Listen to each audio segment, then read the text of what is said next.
समय की गाड़ी का दूरबीन था एक जादुई आदमी जिसका नाम था आयुष्मान।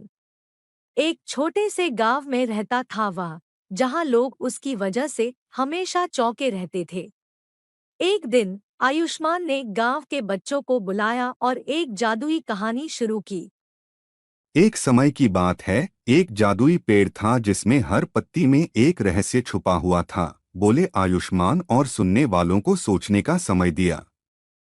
बच्चे उत्सुकता से सुन रहे थे और उनकी आंखों में हर पल नए रहस्यों की तलाश थी। आयुष्मान ने जारी रखा।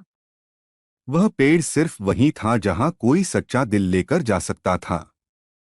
गांव के एक छोटे से लड़के नामक राज को सुनकर बच्चों की रुचि और भी बढ़ गई। बोले आयुष्मान और एक छोटी सी कवर डालते हुए कहा, और तब शुरू हुई उसकी जादुई यात्रा। सभी बच्चे कंधे से कंधा मिलाकर कवर बाहर निकालने के इंतजार में थे और उनकी उत्सुकता बढ़ती जा रही थी। राज ने पथिक की तरह आगे बढ़ते हुए देखा एक चमकीली छाया। कहते हुए आयुष्मान ने एक दौड़ते हुए नया परिचय शुरू किया। जिस छाया में वह पहुंचा, वहां एक बड़ा सा दरवाजा खुला हुआ था। बोले आयुष्मान और एक महकते हुए पेड़ की खाक में हाथ घुमाकर उसने कहा। जैसे ही राज ने दरवाजा खोला, उसे एक अद्वितीय दुनिया में ले जाने वाली एक अद्वितीय शक्ति ने आगे बढ़ने का आदान प्रदान किया। आयुष्मान ने एक रहस्यमय राजा की भूरी आंखों की भावनाओं का वर्णन किया और हर वाक्य के बाद ठहराव बनाए रखकर आगे बढ़ते गए।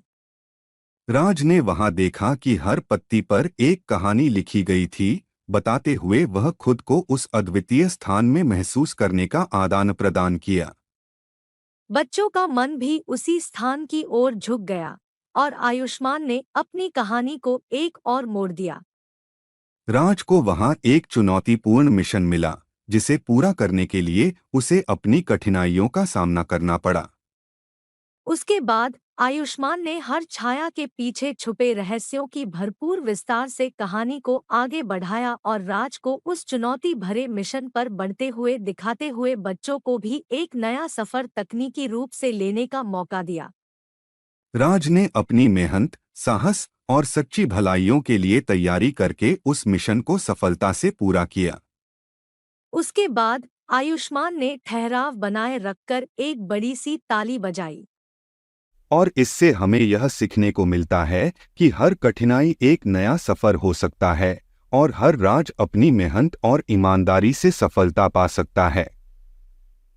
बच्चों की आंखों में एक नई ऊर्जा दिखाई दी और आयुष्मान ने उनसे कहा, यह कहानी दिखाती है कि हर किसी के जीवन में एक जादू होता है, बस हमें उसे देखने की क्षमता होनी चाहिए।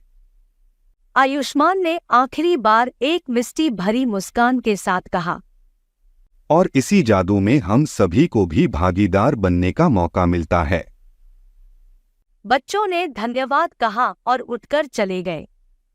लेकिन उनकी मुस्कुराहट ने बता दिया कि आयुष्मान की कहानी ने उनके दिलों को छू लिया था।